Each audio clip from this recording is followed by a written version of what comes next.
All right, we already adjourned for this evening, or excuse me, adjourned. We already opened the meeting for this evening, improved the agenda as well as executive session. We will now move on to the Pledge of Allegiance. Mr. Arnn, would you love to have you?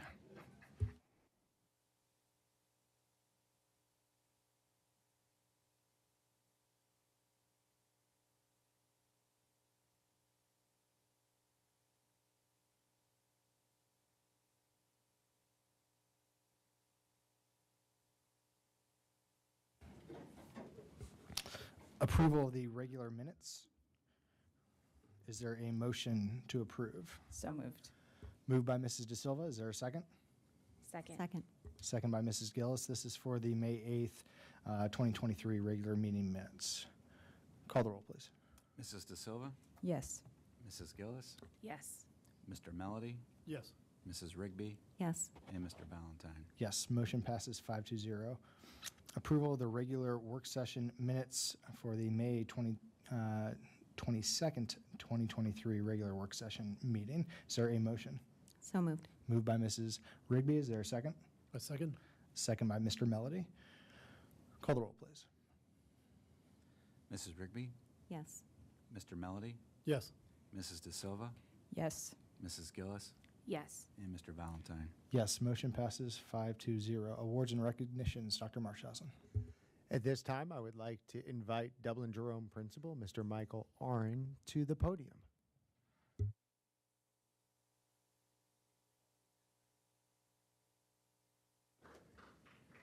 Mr. Stark, I have your microphone.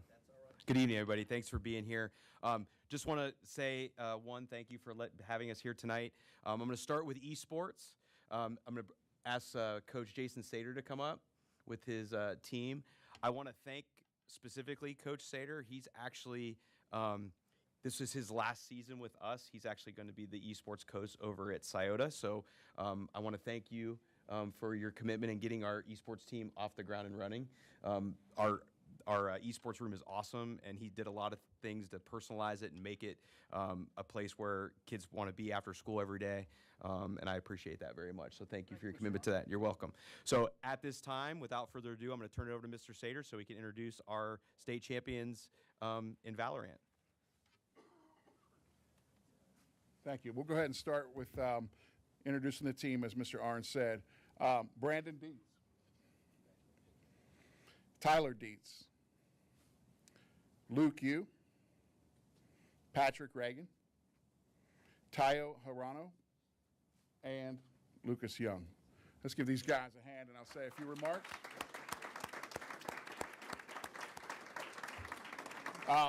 Just want to thank all the members of the board, the faculty who are here, the students, the parents, and the community members for showing support to us. It's really an honor, and I'm just really proud of our team over here. They've really made history because they secured the first Valorant state champion title that was sponsored by OHSAA. So that's really a big deal because esports is growing. So this achievement is really about them. There's not much an old guy like me can teach them about very modern video games that have twitch times and finger speed times in milliseconds. But I'll just say a few things. To advance to this level of play really requires a lot of discipline, a lot of strategic thinking. These guys break down film just like other athletic teams, and a really strong team spirit. It really shows the evolving definition of sportsmanship and competition in this digital era. So just another thank you to the Jerome administrative staff. When this program started, Christy Vinny was key, and she's here, so just thank you to you for getting that off the ground.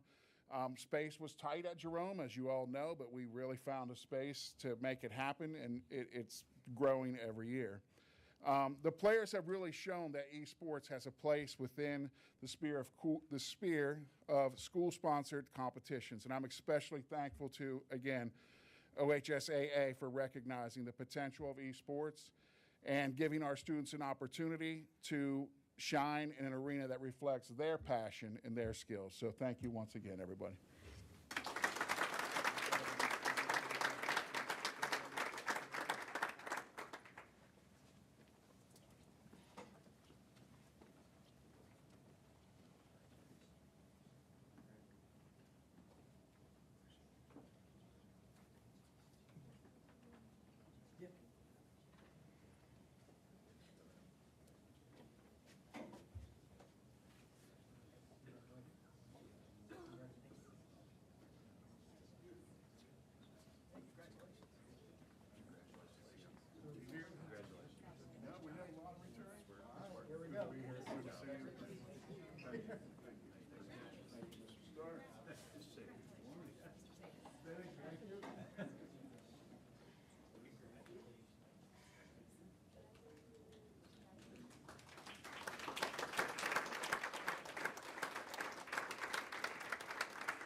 We'll see underclassmen back next year.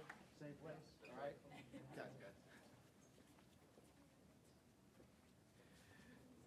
I do also want to say thank you to everybody for supporting our esports program. I think we've found another place for kids to find a way to engage with school, and having people that are committed to that and having the district committed to that is awesome. So thank you very much. I appreciate that.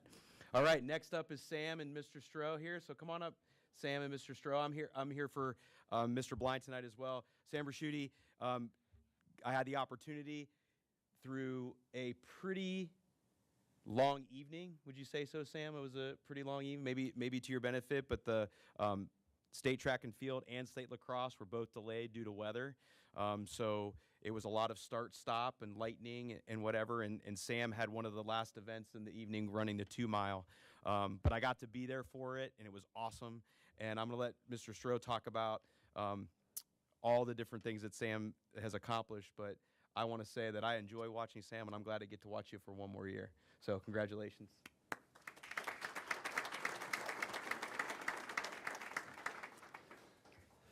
Good evening, everyone.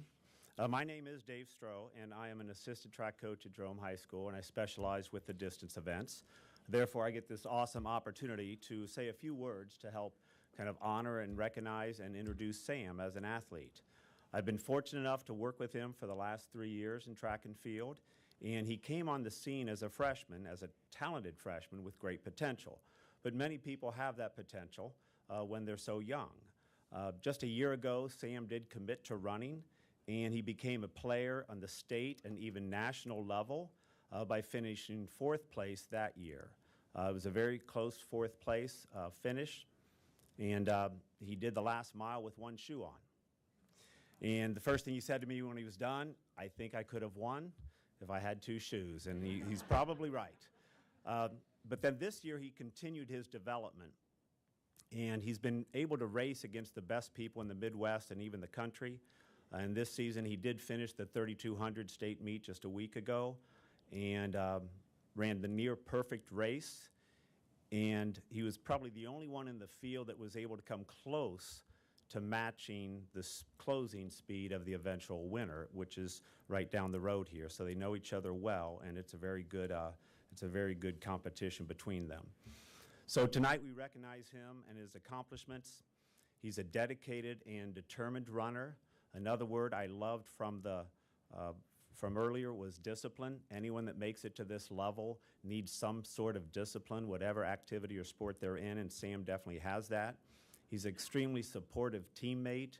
He's a genuine and caring leader, and just overall, he's a great sportsman. So Sam does have one more race this season, the New Balance National Meet at the University of Pennsylvania this coming Friday evening.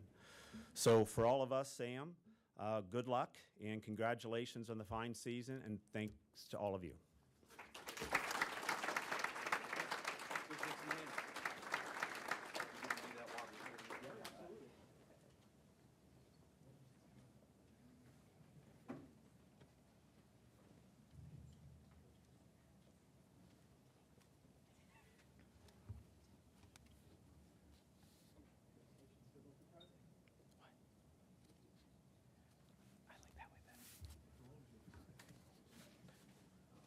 Especially since it bothers you.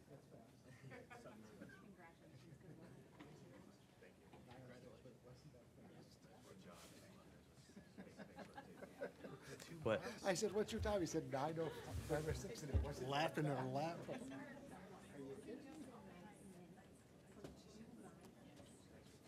Not that fast.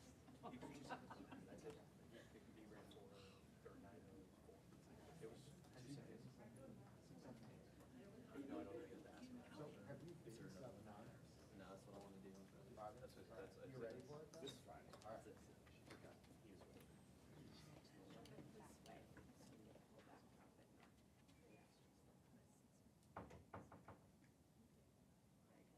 Well, good luck.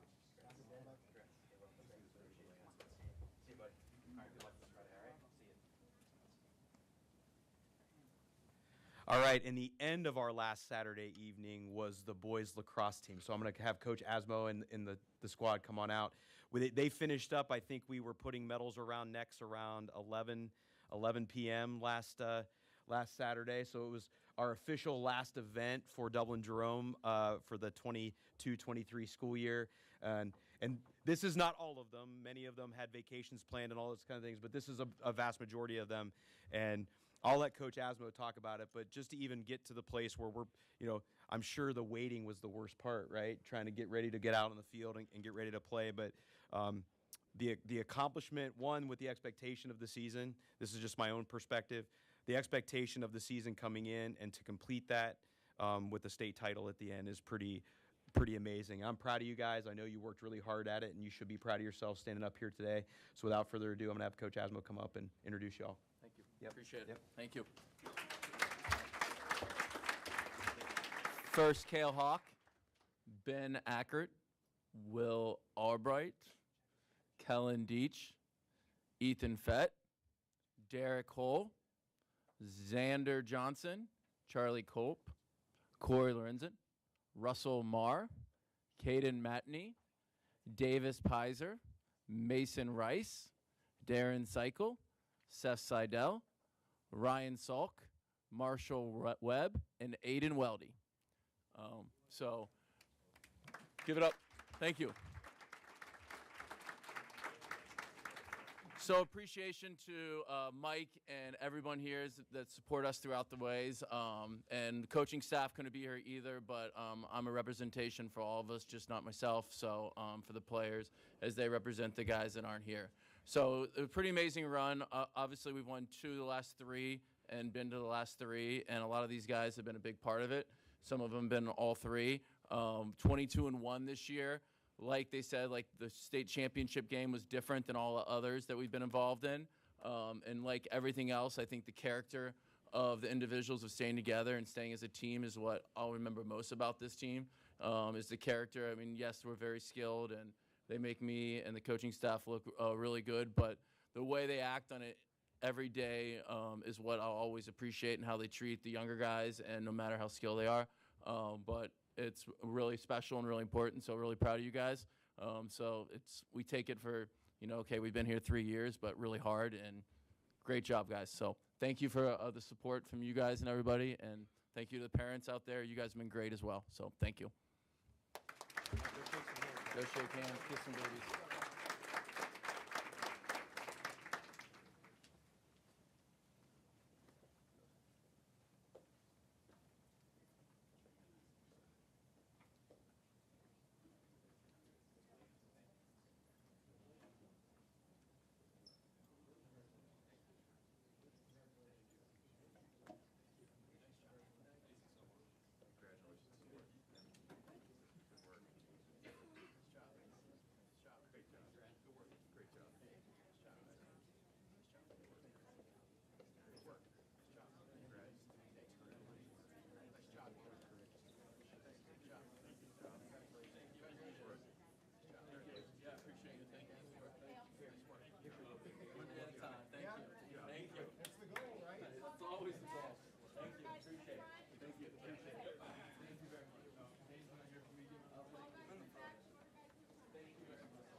Where? Like, are we kneeling in front? I'll get behind Mace.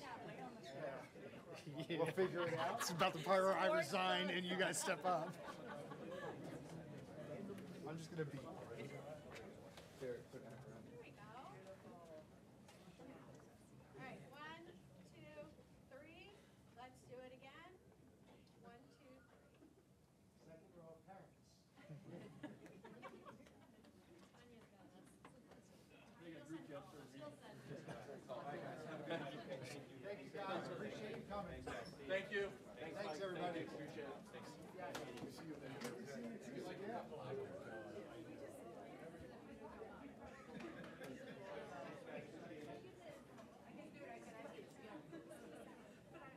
Last time I saw you, you were called 3 people, but it was parents, don't you?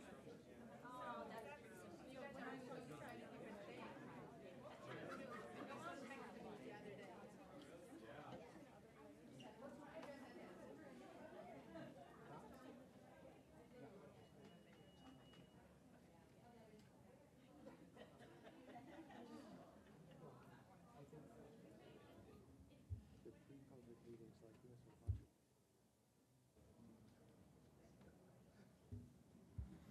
All right, public participation, nobody is signed up for this evening. Board President's Board of Education comments. Board of Education Committee reports. Does anybody have anything that they would like to add this evening? All right. Moving on to reports and action items from the Superintendent's Office. All right, just a couple quick updates on things that have been happening already during this summer. Last week, June 5th through 9th, we had over 190 staff members here who were trained in person on Infinite Campus. Infinite Campus is our new student information system. We started with virtual trainings in February through May. The benefits of this new student information system include really centralized data management. This is going to enhance both our ability to have customized reports, parent involvement, student engagement. Infinite Campus is used by the largest school districts in Ohio and the largest school districts across the country. When we had been using our previous system, it's generally something that was only used by small rural districts. We know this is a heavy lift for our staff, and it's a whole new training regimen for not only admin, but for secretarial staffs, for enrollment, and then eventually it's going to be for teachers as well. So as we make this shift, we're going to give our folks a lot of grace. The trainings were lengthy, and I'm sure everybody absorbed everything in that 8 hours while they were sitting receiving that training. So we have a team that's ready to help them. We want the board to know that when we look at these changes, we do so very carefully.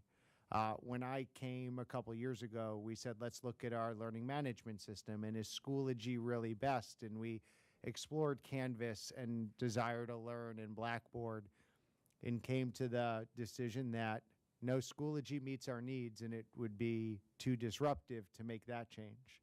Well, this is a change that we feel the disruption will be worth it in the long run. Another change that will come with this is, as we standardize elementary schools, we're going to standardize our elementary report cards. Right now in 4th grade, we start giving letter grades. And we're going to shift away from giving letter grades to 4th and 5th graders and start with letter grades in 6th grade. There's a lot of stress and anxiety as we look at those letter grades in our 4th and 5th graders. So as we looked at that standard-based report card, that will be the shift that we begin with Infinite Campus. We will still have elementary teachers that will put a letter grade on a paper or on assignment and those things. It's just those report cards will have the standard-based grading that parents are used to seeing in kindergarten through 3rd grade. And then we'll make that transition when we get to 6th grade. And our 6th grade teams will be ready to work with youngsters and parents as we make that really stressful transition to those historic letter grades that everybody just is used to seeing with their children. We will start at our next Board of Education meeting on Thursday, June 29th, Jessica Sullivan, our data guru, will be here to share our latest state and MAP assessments. As we have conversations about standardized testing in the state of Ohio, I think it's important, and I shared this with the board in a report, to know that over the past several decades in the state of Ohio, we have changed testing systems about every 5 years. Recently, it was every decade before that. We first had our Ohio proficiency tests in the late 80s and early 90s. We had the Ohio assessments, the OAAs and OGTs, which were the tests that we used until 2012, 2013. So if you remember, we were excellent with distinction for a long time. We got report cards that had performance-based indicators, but also growth-based measures. And those were the measures that we used until 2012, 2013. Those old OGTs and OAAs were based on standards that were written by Ohio's teachers and assessments that were written by Ohio's teachers. I had the opportunity as a teacher in the early 2000s to be on this state model social studies content standards board. And I helped write, as a teacher, the middle school social studies content standards. And then we made the tests. And for those of us who were teaching in the 1990s and early 2000s, we knew year to year what the tests were going to be, what the standards were, and they were very Ohio specific. In the early 2010s, we switched to the Common Core. The Common Core was a national program, and we started national standards. And with those national standards came millions and millions of dollars that testing companies started making on creating standardized tests. We all remember the Park fiasco when the state of Ohio and our General Assembly wanted to test students for 23 days of their elementary time. And that was the number. It was going to be third and fourth graders. They were going to have 23 days of tests. And parents and educators stood up and said, stop. This is ridiculous, which then transitioned to a couple years of kind of transition tests that the state made on its own. And then eventually we landed on AAR, and the AIR tests then became that next generation of tests that we started in 2015, which then turned into the Ohio State tests, our current OSTs. The OSTs started in 2017-18 when we started giving them, and then COVID hit. And so I just want to emphasize that if anyone's looking at the last decade of test results, if you compare a decade's worth of test results, you're looking at 4 different tests. And you're comparing apples to oranges to pears to bananas. And it would be bananas to look at a decade's worth of test results and draw a conclusion on the performance of our teachers and the students in the Dublin City Schools. When Jessica shares our results, we're going to share the measures of academic performance results. And MAP, which is our NWEA partner, is the only assessment that the Dublin City Schools has used consistently for over a decade. And when I interviewed teachers, our teachers say the MAP results are what we use to determine how our students are performing. When we compare test results, you need longitudinal data with the same tests. So as we roll out MAP scores, and you are going to be blown away with 1 year's worth of data in reading, with implementing a new reading system, how our students have improved in just 1 year. And I've said publicly that it's going to take 4 years for us to understand the full impact of implementing Core 95 in the science of reading. And I want to be clear, we have fully implemented the science of reading now in grades K to 3. And when you see the results, we have great results in 1 year. We won't know the full results until our kindergartners get it in first grade, then second grade, then third grade, and then fourth grade. And there's no way to accelerate that process. Our kindergartners have to go through school. So when you see those results next year, you will be very impressed with what our teachers and staff have done with full implementation of the science of reading in just 1 year. You will also see our students' growth over time in math using the same assessment for over a decade. So we're excited that Jessica's going to come next week. Just want to clarify any misconceptions about what standardized tests mean, how we use them to measure our performance, and the amazing job that our teachers and staff do in the Dublin City Schools to prepare our students to be successful when they walk across that stage, as we all got to watch a couple weeks ago, and we send our students off to be prepared for success and prepared for what's next. Are there any questions? That's the next meeting? Next meeting, Jessica will be here, and we will have all that information ready to go. And will we have on the front end for the board as far as the packet or the presentation? Like, We'll get you the presentation as soon as we're ready. The Ohio State results are still being finalized. We have our preliminary data, and our preliminary data is solid.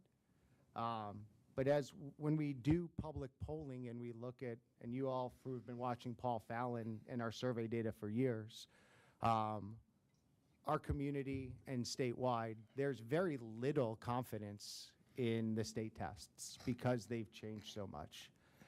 We know from public polling, the public doesn't care about the state report card. We know that because it's a faulty measure. And when we go back to look at the assessment system as a country, which Mrs. Rigby and I had a great conversation, it goes back to a nation at risk in the Reagan administration in the 1980s. The only real predictor of performance on standardized tests is socioeconomic level. It doesn't matter your race, it doesn't matter your ethnicity.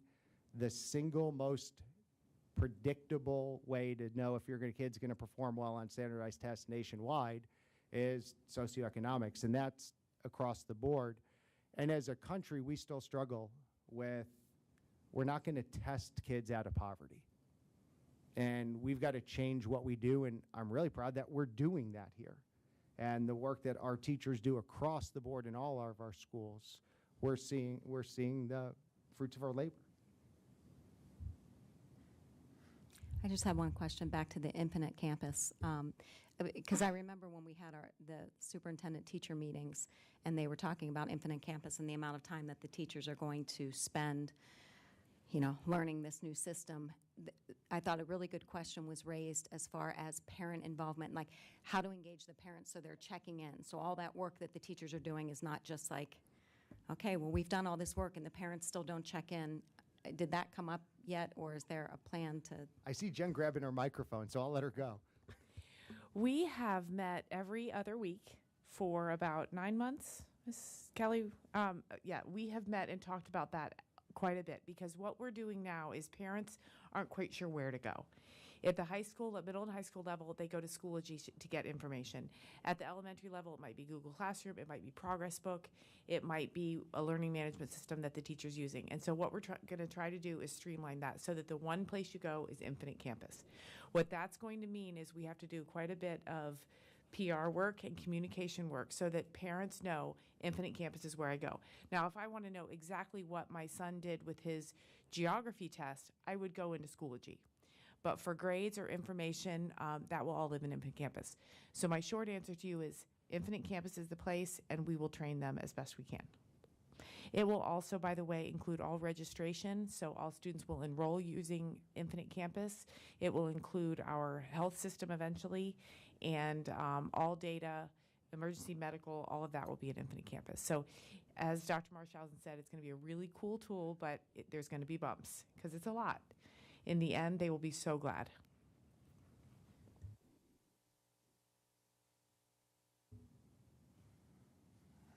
all right. Anything to add on policy? We are recommending for approval a series of policies here, and per board request, those policies have been broken up into 2 groups. And I asked to split those based off of the previous vote that we had. So we will roll through with item 5B. It's recommended by the superintendent, the Board of Education approve the attached policies. Again, second reading, and you can see the policies as listed that were reviewed last meeting. Are there any questions or comments before I ask for a motion? Is there a motion? So moved. Moved by Mr. Melody. Is there a second? Second. Second by Mrs. De Silva. Call the roll, please. Mr. Melody, Yes. Mrs. De Silva, Yes. Mrs. Rigby, Yes. Mrs. Gillis, Yes. and Mr. Valentine. Yes, motion passes 5-0. Approval of item 5C. It's recommended by the superintendent, the Board of Education approve the attached policies as listed. Is there a motion? So moved. Moved by Mrs. De Silva. Is there a second? Second. Second by Mr. Melody. Just like to state again, as a member of the policy committee with Mrs. De Silva, I completely agree with the policies. My vote tonight will reflect more of the reason behind the stylistic changes, as I noted at our previous meeting. So I just want to make sure that I'm on the record as supporting the policies and their intent. Call the roll, please. Mrs. De Silva, Yes. Mr. Melody, Yes. Mrs. Rigby, No, and I also want to go on the record as saying, as to why I'm not supporting the policies. It's not the policy content, but again, it's language, and I'm adamant that our policies should be concise, clear, and direct. And I think that some of the language style changes that we've made have made them bulkier.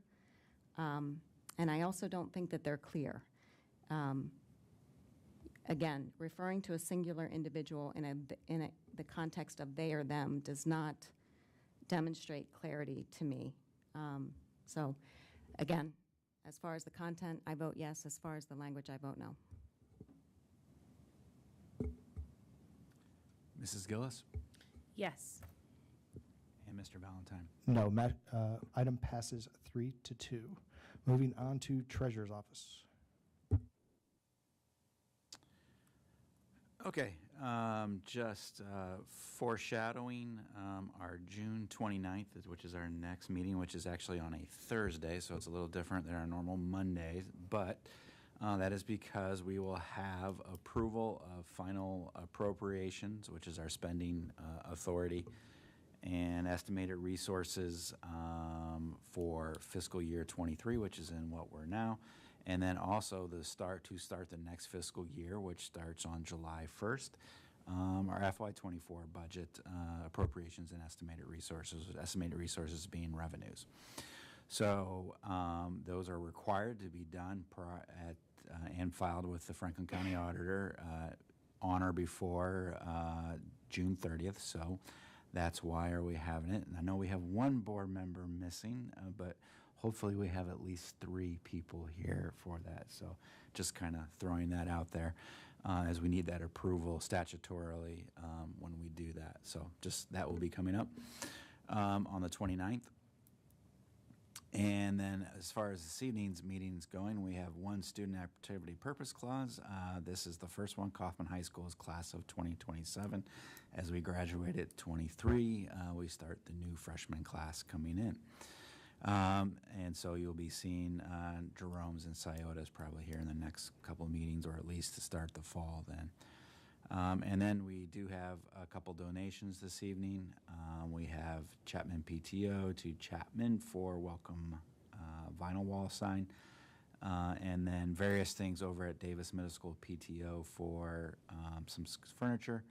And then Power of the Pen competitions and a rental for the 6th grade. So we're always thankful for whatever our booster and PTO groups can do for our buildings to help supplement what they do.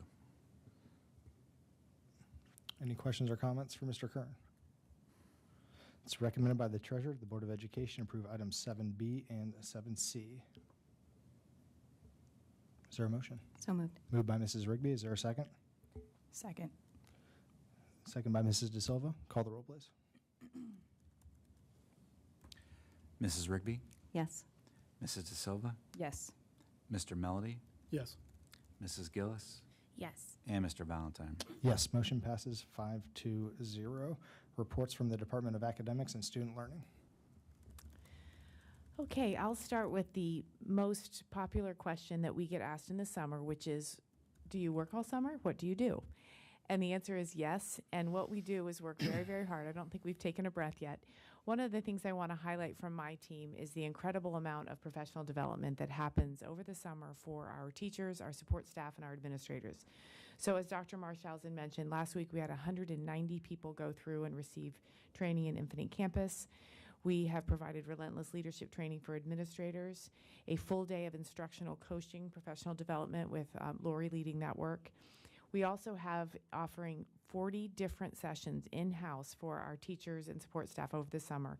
Topics from everything including summer reading, behavior management, EL, special education topics, music, performing arts, I want to give a huge thank you to Samantha Aldhouse and Lori Marple and Chris Andres for putting together an incredible program that I am quite sure is one of the best in the country for a public school over the summer.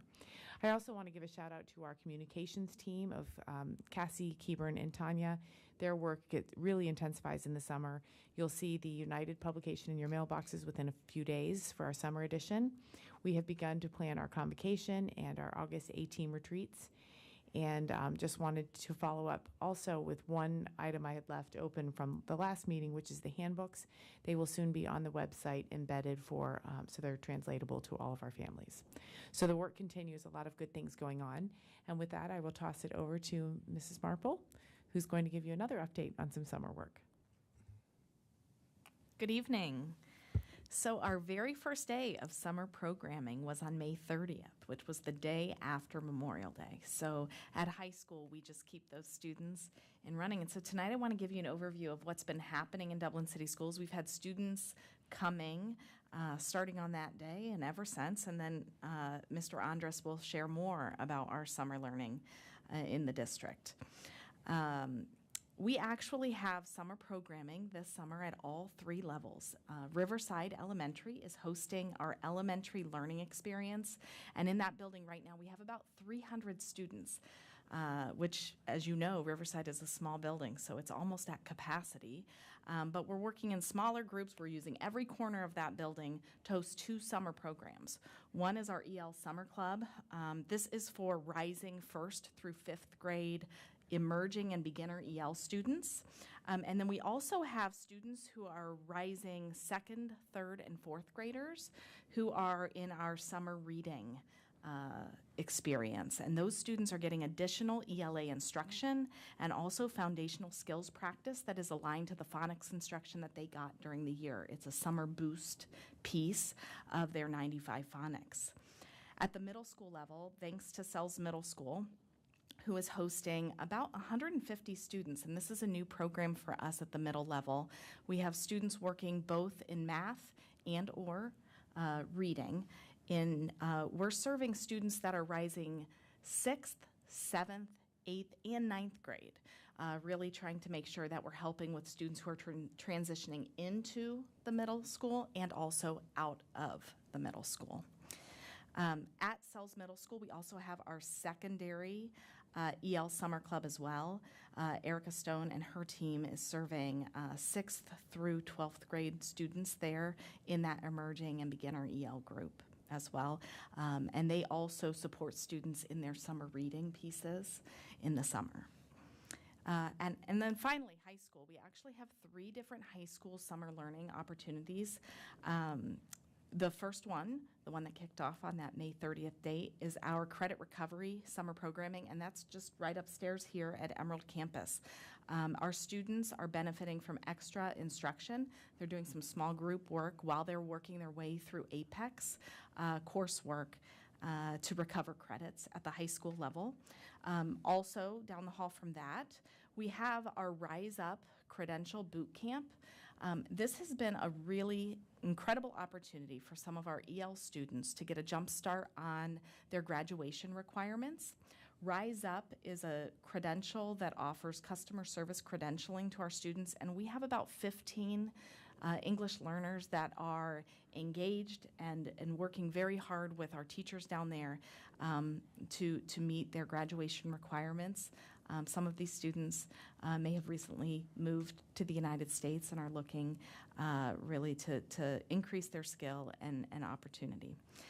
And then finally, we still have our virtual high school summer school courses. It is very active this summer. We have 435 virtual seats filled with students across 9 unique courses taught by 18 Dublin teachers. So thank you to the Board of Education and to everyone in this room, including our teachers, our bus drivers, and our summer admin who support these unique summer learning experiences that we've described. And then Chris will tell you a little bit tonight about our ESY programming. So extended school year services, also known as ESY, so when I say that about 6 times, extended school year. If you were to quickly enter what are extended school year services in Ohio into ChatGPT, this is what you would get. Extended school year, or ESY services in Ohio, refer to educational programs and supports that are provided to students with disabilities during the summer or other breaks in the regular school year. These services are offered to help students with special needs maintain their progress they have made in their education and prevent significant regression or loss of skills during extended periods away from school. Nailed it. Appreciate that. That saved me a couple minutes today.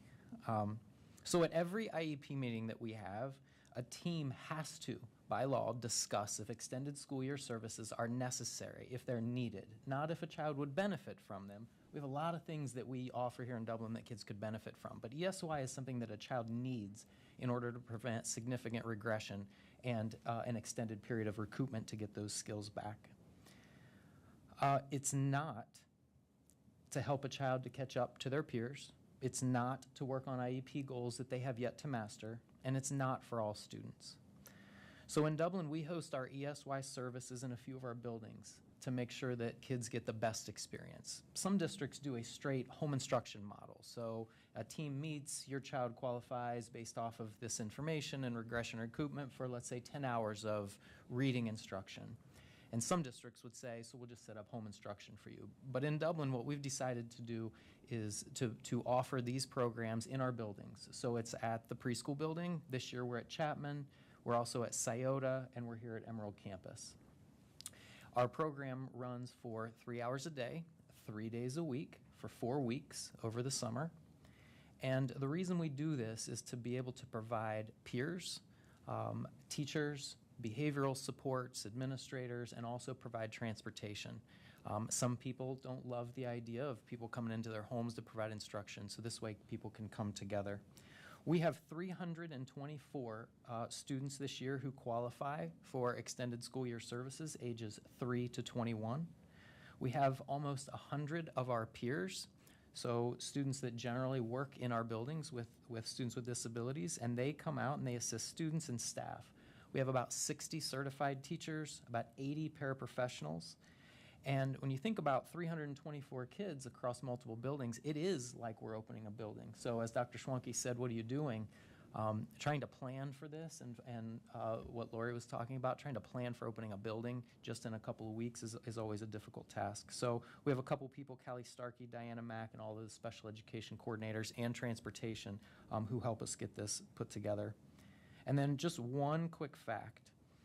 7 of the paraprofessionals that we're hiring this summer are recent Dublin graduates who were peers for many years, which means they volunteered their time. But this summer, now that they're 18 and graduates, they can get paid. And many of them are excited to go to school, to major in education, and ultimately, hopefully, come back here to Dublin as an intervention specialist or a school psychologist. If you are a school psychologist and you're listening to this board meeting, we are hiring. So please apply at our website. Thank you, Lori and Chris. So as you can see, we're very, very busy over the summer, and I want to thank all those teachers, parapros, administrators that put in the extra time to have such a great summer experience.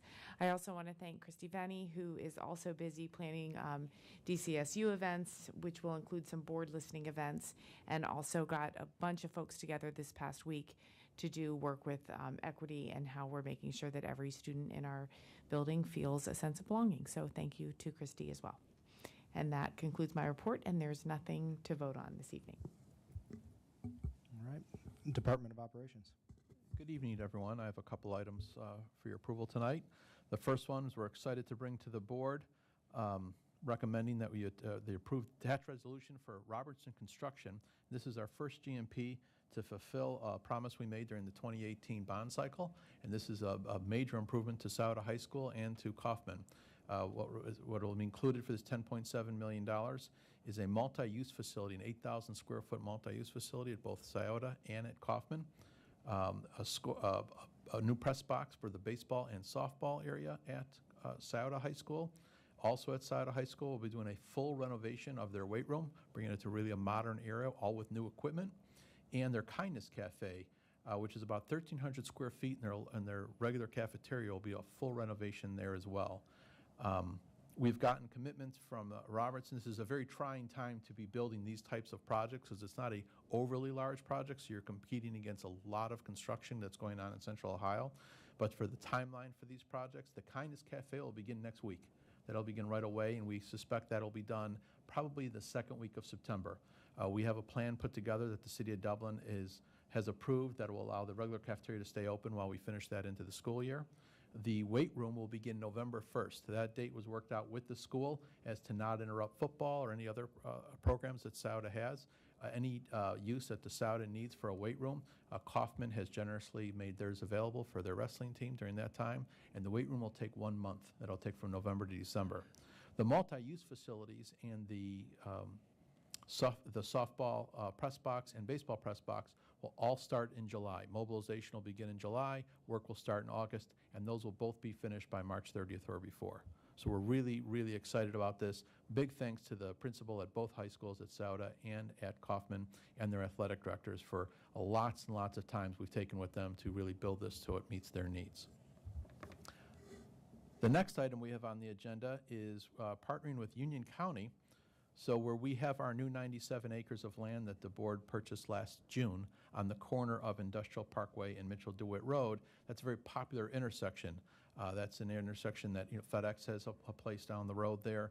Possibly Amazon's coming. They also have some more industrial things coming, and that's a clogged artery there. So they're going to be building a large roundabout, which will be big enough for trucks and school buses should the time come where the school ever had to go there. They have agreed to pay us for the acre of land that they'll need, and no less than what we paid for just a year ago. And so we're asking the board to approve this sale, and they will cut us a check for approximately $97,000 for us. And that work will start later this summer. Unrelated to these two items, but related to previous discussion, with what has occurred in Union County and Jerome Township, I probably should have asked you to touch on this, and it's fluid and moving, but I do think it's good for anybody who's going to sit there and pull this video up, that maybe we give a brief update on where that is and what Union County and Jerome Township have done to this stage and how it may impact us financially. Union County approved and voted on the 30-year non-school TIF that we approved at our last meeting. They sent us a copy that has been filed with the Ohio Department of Taxation.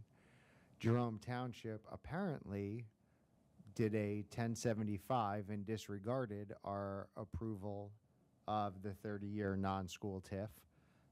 We've only heard this through other officials. They haven't provided us notification yet as to what they did and why. So as anticipated, this is going to end up with the Ohio Department of Taxation having to make a decision over which government entity has jurisdiction in which of the TIFs stands. So we're kind of in a wait-and-see mode.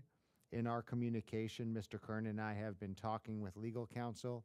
There's really nothing else for us to do except wait and see. Our advice at the time was this is going to take a couple of years to sort out, and this is probably going to take a couple of years to sort out. Of note, there have been several news articles published about the Schottenstein Real Estates Group and their interest in bringing up to 2,000 more multifamily housing units to the northwest quadrant of Ohio. So we will continue to monitor and look at where that growth is taking place and what types of developments that could be joining us in the Dublin City School District. Thank you. All right, we'll move back to the two items that were just presented. It's recommended by the superintendent, the Board of Education approve items 10A and 10B. Is there a motion? So moved. A second. Moved by Mrs. Gillis, second by Mr. Melody. Call the roll, please. Mrs. Gillis? Yes. Mr. Melody? Yes. Mrs. De Silva? Yes. Mrs. Rigby? Yes. And Mr. Valentine? Yes, motion passes 5-0. Reports from Human Resources. Good evening, members of the board, Dr. Marshausen, Mr. Kern. I will start with the certified section of the HR agenda tonight. And to start us, we have 3 administrative changes that are on the agenda. Our first one, we want to welcome Gina Seaman, who is in the room with us in the very back corner. She'll be joining Ms. Marple's department as curriculum coordinator of literacy and humanities. She's currently an assistant principal in our district, and so we want to welcome her to central office and to Ms. Marple's department. So welcome, Gina. Nick Bertrams is moving from administrative intern in our district to assistant principal at Old Sawmill Elementary. And then Joe McCreary is joining the DCS team at Carr Middle School as an assistant principal. He currently serves as an admin with Gahanna Jefferson Schools. Moving on, you'll see 3 certified resignations and 12 new hires. We're just over 90% staffed in our teaching areas for next school year, so we're excited about that. And we just got a few new hires in today after we submitted the agenda, so we're making good progress. You'll also see a recommendation for special education summer school, and then a leave of absence for Christina Taylor. She's going to be the Indian Run Elementary administrative intern next school year. The supplemental and pupil activity contracts that are on tonight cover athletics for next school year.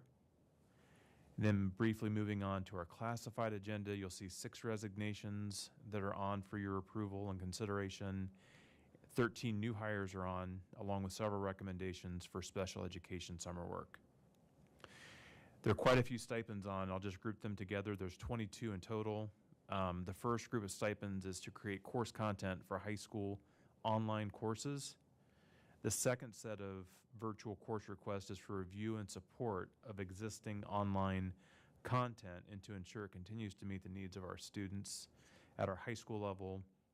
And then the final set is stipends for 6th grade orientation to make sure entering middle school students have supports and tools necessary for success. And that concludes the HR portion tonight. Questions or comments? Is there a motion to approve items 11A, 11B, and 11C? So moved. Moved by Mrs. De Silva. Is there a second? Second. Second by Mrs. Rigby. Call the roll, please. Mrs. De Silva, Yes. Mrs. Rigby, Yes. Mr. Melody, Abstain. Mrs. Gillis, Yes. and Mr. Valentine. Yes, motion passes 4-0 with Mr. Melody abstaining. Reports from communications and community engagement. Just as our schools are busy humming with events and learning, our community is as well. This week is the Corporate Charity Cup. This is an annual event that takes place in partnership with the Dublin Chamber of Commerce, the City of Dublin, and our school district. It is a fun event. If you've never been, it's all about fitness, team building, friendly competition, and you get to see folks who are normally in suits and dresses in their comfy clothes and very, very competitive too. There are basketball tournaments, cornhole, axe throwing, yoga, all kinds of things. I think kickball is a big one as well. This 2-day event brings together businesses from the community and challenges, and they promote wellness and community involvement. This year, our district is hosting one day of the event at Scioto High School, and the outdoor fields, the gym, the commons, and the cafe. This is a major undertaking. We really appreciate the support of our Scioto team, specifically the flexibility of the athletic director, Nick Magistrelli, for everything he does to make this event happen. So it'll be on Friday that they're at Scioto, and it'll be full of activity if you have time to check it out. To celebrate one of our alums, recently our communications team has pushed out on social media about Naveen Goyal. He is a grad from 1995 from Dublin High School, and both of his students go to our district. One is at Jerome, one is at Eversole Run. He was recently named to Columbus Business First's Power 100 for 2023, which is a wonderful accomplishment. He is the CEO of Loud Capital, and he is also on one of our advisory boards here at Emerald Campus. He works directly with our students. He's been very engaged.